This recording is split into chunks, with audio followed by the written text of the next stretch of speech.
Chapter 15. My dear Wormwood, I had noticed, of course, that the humans were having a lull in their European war, what they naively call the war, and am not surprised that there is a corresponding lull in the patient's anxieties.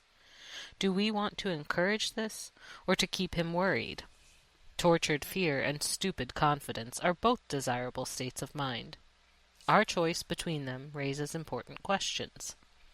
The humans live in time, but our enemy destines them to eternity.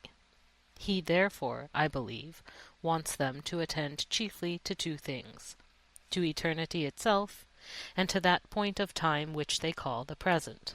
For the present is the point at which time touches eternity.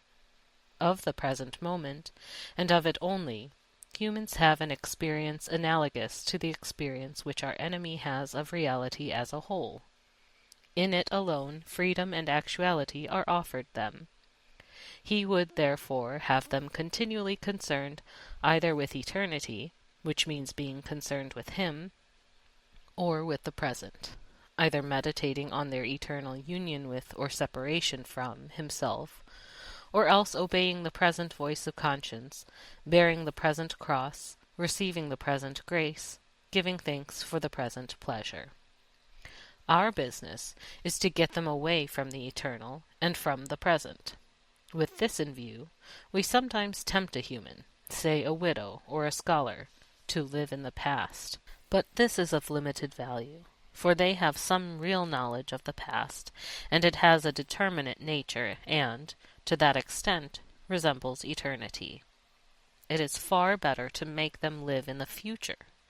Biological necessity makes all their passions point in that direction already, so that thought about the future inflames hope and fear.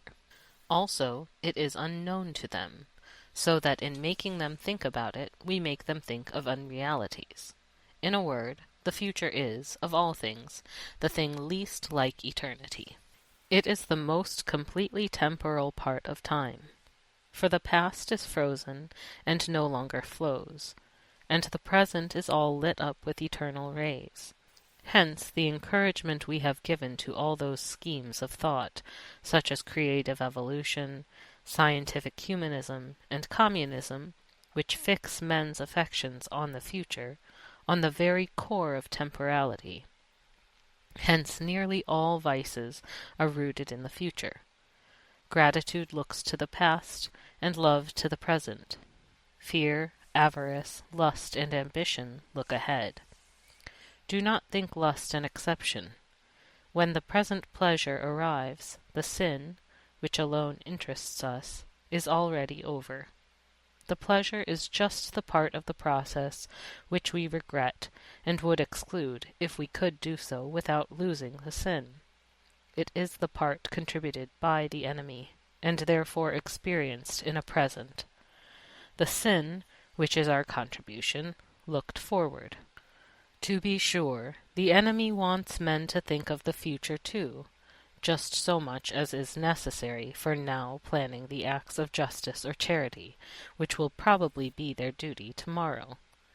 The duty of planning the morrow's work is today's duty, though its material is borrowed from the future. The duty, like all duties, is in the present. This is now straw-splitting. He does not want men to give the future their hearts, to place their treasure in it. We do. His ideal is a man who, having worked all day for the good of posterity, if that is his vocation, washes his mind of the whole subject, commits the issue to heaven, and returns at once to the patience or gratitude demanded by the moment that is passing over him. But we want a man hag-ridden by the future, haunted by visions of an imminent heaven or hell upon earth, ready to break the enemy's commands in the present if by so doing we make him think he can attain the one or avert the other, dependent for his faith on the success or failure of schemes whose end he will not live to see. We want a whole race perpetually in pursuit of the rainbow's end, never honest, nor kind, nor happy now, but always using as mere fuel wherewith to heap the altar of the future every real gift which is offered them in the present. It follows, then, in general, and other things being equal, that it is better for your patient to be filled with anxiety or hope, it doesn't much matter which, about this war than for him to be living in the present. But the phrase living in the present is ambiguous.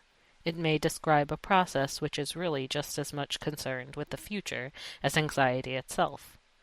Your man may be untroubled about the future, not because he is concerned with the present, but because he has persuaded himself that the future is going to be agreeable.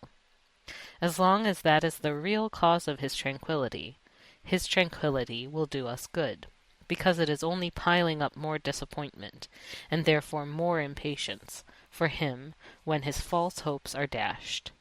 If, on the other hand, he is aware that horrors may be in store for him and is praying for the virtues wherewith to meet them, and meanwhile concerning himself with the present, because there, and there alone, all duty, all grace, all knowledge, and all pleasure dwell, his state is very undesirable, and should be attacked at once. Here again, our philological arm has done good work. Try the word complacency on him, but of course it is most likely that he is living in the present, for none of these reasons, but simply because his health is good and he is enjoying his work. The phenomenon would then be merely natural. All the same, I should break it up if I were you. No natural phenomenon is really in our favor, and anyway, why should the creature be happy? Your affectionate uncle, Screwtape.